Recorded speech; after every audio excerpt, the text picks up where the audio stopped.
I love a slow morning, time to sip my tea and think and rest before starting my day.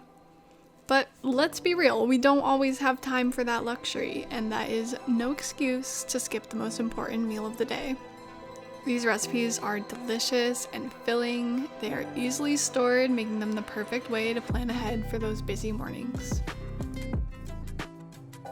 This first recipe is inspired by one of my favorite childhood breakfasts, and that is chocolatey cereal, the kind that turns your milk all chocolatey too. And this recipe is super easy. It's 3 tablespoons each of cocoa powder, coconut oil, and maple syrup. All of this goes into the microwave for 30 seconds, and then you're gonna get this really rich chocolatey syrup.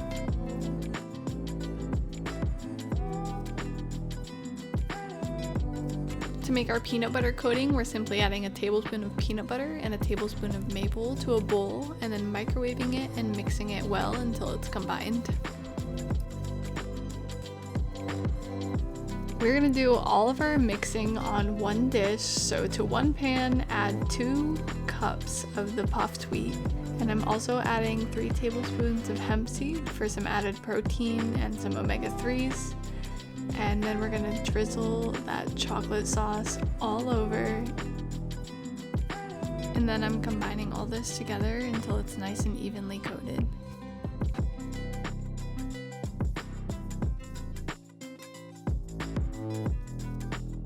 To 1 cup of plain cereal, we're adding our peanut coating. Once that is all mixed, we're gonna make sure that this is all nice and flat, and that's gonna help it get really crispy in the oven. So you only need to bake it for about 8 minutes. And then once it's cooled, you can store it for a convenient and delicious breakfast.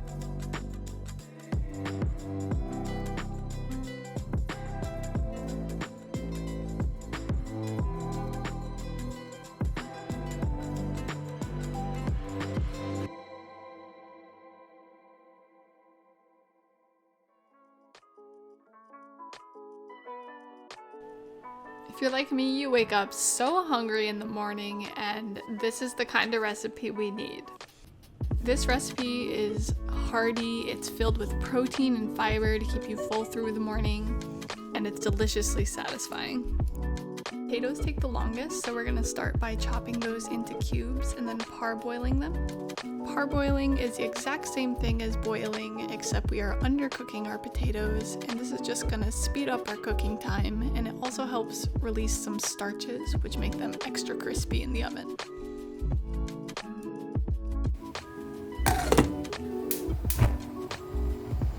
While those cook, we're gonna prep our onions and peppers. First, we're gonna need to remove the core of the pepper, which is where all the seeds are, and then slice and dice them into cubes.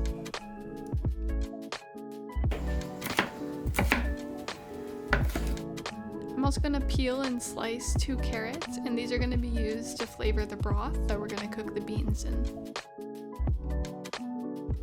And finally, the onion.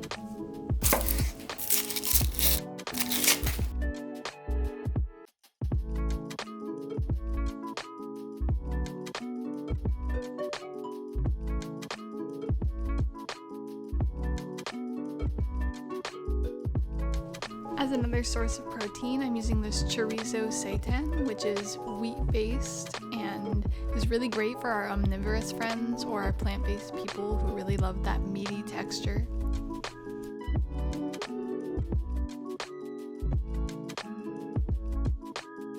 To a large hot pan, we're going to add in our avocado oil as well as our onions and peppers.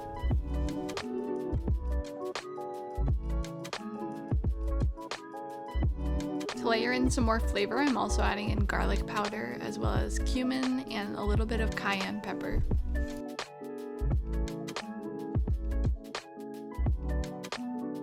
To make the beans, we're going to start by draining a large can and rinsing it really well.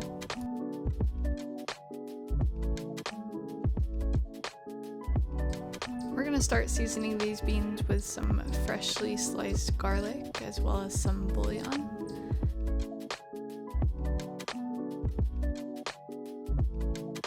For spices, I'm gonna add in a bay leaf, some cumin, as well as some cayenne pepper. I'm then adding in my carrots and letting that simmer on a medium-low heat until the beans are soft and I'm able to mash them with a fork. At this time, your potatoes should be soft enough to poke with a fork, and we're gonna let all that steam come off of them and then add them to a pan with some oil and our spices. I'm using salt, pepper, turmeric, garlic powder, cayenne pepper, nutritional yeast, and this is actually where you can get creative. If this combination doesn't sound good to you, you can spice it up however you would like. Then we're gonna mix that all in, and you're gonna see the potatoes become really jagged and lots of spice sticking to the outside, and that's what's gonna become really crispy in the oven.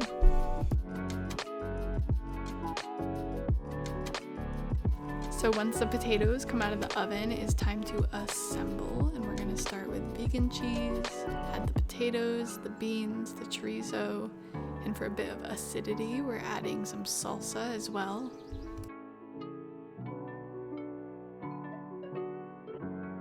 To roll the burrito, start by folding in the sides and then tucking over the top and grabbing where you're gonna roll over and just tucking as you go. And that is my make-ahead breakfast burrito. This last recipe is one of my favorites, and that's these pumpkin oat cakes with blueberries.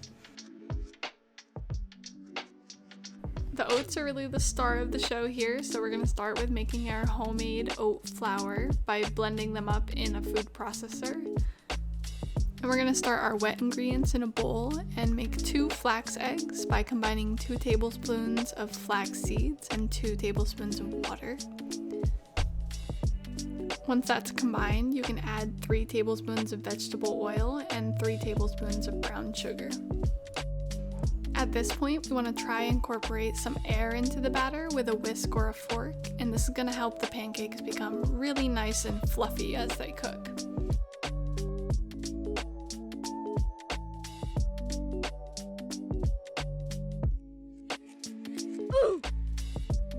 To the same bowl, add in 1 cup of pumpkin.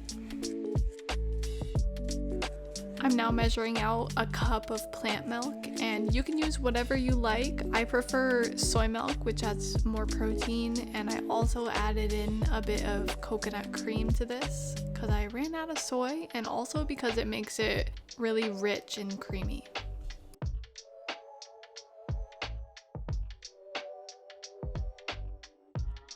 We now want to mix our wet ingredients together really well.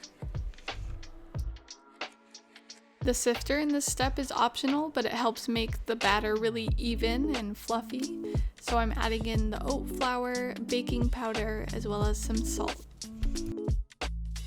We want to fully incorporate our wet and dry ingredients, and then this is going to sit and rest while we go ahead and heat up the griddle.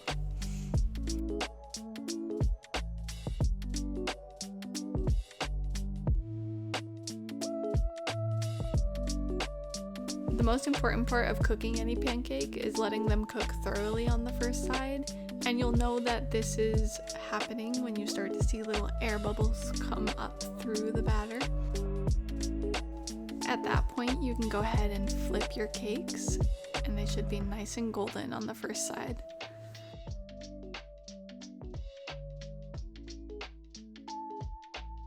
This is a really great recipe to make with friends or family on the weekend, but it also stores really well in the freezer, so you can reheat them in the toaster and they get really nice and crispy.